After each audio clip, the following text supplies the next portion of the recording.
சாமா ஆத்மிகா. நான் குமரி அறிவியல் பேரவை இளம் விஞ்ஞானி 2025-2026 ஒரு இளம் விஞ்ஞானி.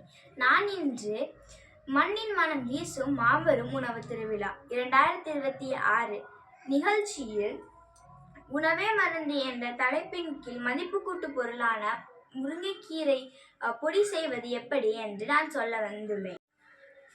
முருங்கை மரத்தின் அனைத்து பகுதிகளும் நமக்கு பயன்புடையதாக இருக்கிறது. அதாவது ஒரு பழமொழி கூறுவர், அது என்னவென்றால் முருங்கையை நட்டவன் வெறுங்கையோடு போவான். இதன் பொருள் என்னவென்றால் முருங்கையின் அனைத்து பகுதிகளும், அதாவது முருங்கையின் இலை, வேர், பட்டை, பூ, காய் மற்றும் பிசின் ஆகியவை மிகவும் மருத்துவ குணம் நிறைந்ததாக உள்ளது.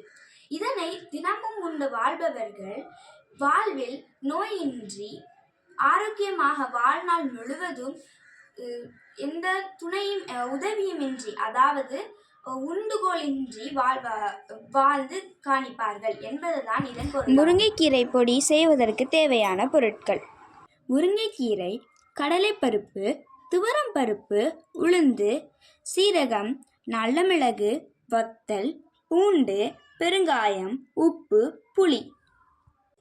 முருங்கைக்கீரை பொடி செய்வதற்கு முதல்ல முருங்கை இலையை சேகரிக்க வேண்டும். நான் என் தோட்டத்திற்கு போய் அங்கிருந்து சேகரித்து எடுத்தேன்.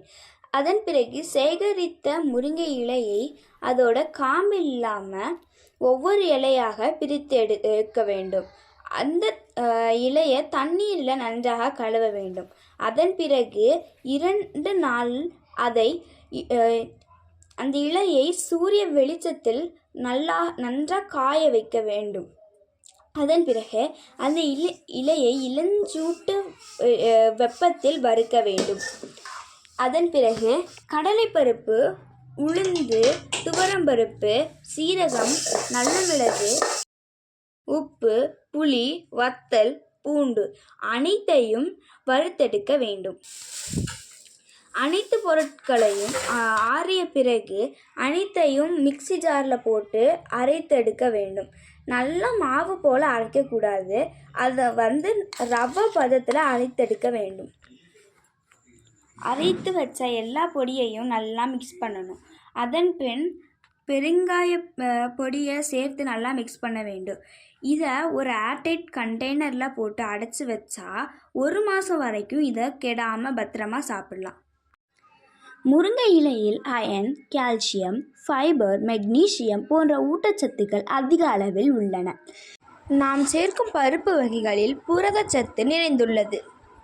இதன் மருத்துவ பயன்கள்: நோய் எதிர்ப்பு சக்தியை தூண்டுகிறது, இரத்தத்தில் சர்க்கரை அளவை கட்டுப்படுத்துகிறது, கெட்ட கொழுப்புகளையும் கட்டுப்படுத்துகிறது, உறுதியான கருமையான நீண்ட முடி வளர்வதற்கு ஊன்றுகோலாக இது திகழ்கிறது, ஹீமோகுளோபினின் அளவை இரத்தத்தில் உயர்த்துகிறது, செல்களை சேதப்படுத்தும் ஃப்ரீ ரேடிக்கல்ஸை இது அழிக்கிறது, உணவு செரிமானத்தையும் இது தூண்டுகிறது.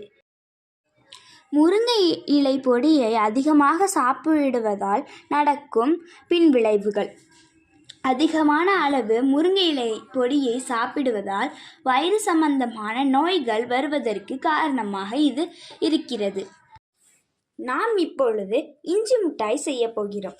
இஞ்சி மிட்டாய் செய்வதற்கு தேவையான பொருட்கள்: இஞ்சி, வெல்லம் மற்றும் நெய். முதலில் இஞ்சியை தோல் நீக்கி நன்றாக கழுவ வேண்டும். கழுவிய பிறகு துண்டு துண்டாக நறுக்க வேண்டும். அதன் பிறகு நன்றாக அரைத்து எடுக்க வேண்டும். வெல்லத்தை எடுத்து அதனை நன்றாக சீவி எடுக்க வேண்டும். சீவிய பின் கொதிக்கும் நீரில் விட்டு சர்க்கரை பாகு பண்ண வேண்டும். சர்க்கரை பாகு கம்பி பதத்திற்கு வந்தவுடன் சர்க்கரை பாகை கீழே இறக்கி வைக்க வேண்டும்.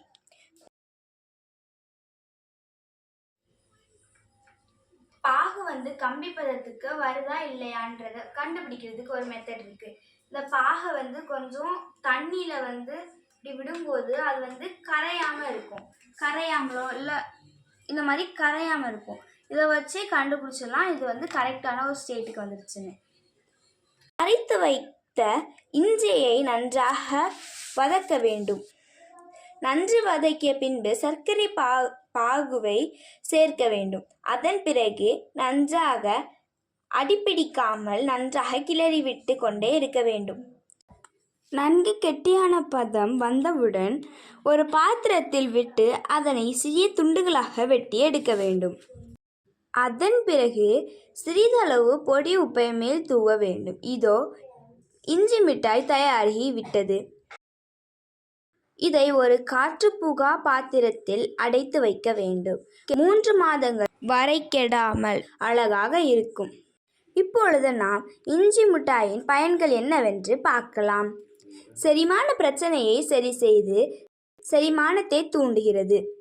வாந்தி, இருமல், சளி இவை வராமல் தடுக்கிறது. நோய் எதிர்ப்பு சக்தியை தூண்டுகிறது. நெஞ்செரிச்சலை தடுக்கிறது. இன்சுலின் அளவை குறைக்கிறது. இந்த வாய்ப்பினை வழங்கிய குமரி அறிவியல் பேரவைக்கு என் மனமார்ந்த நன்றிகள். நன்றி, வணக்கம்.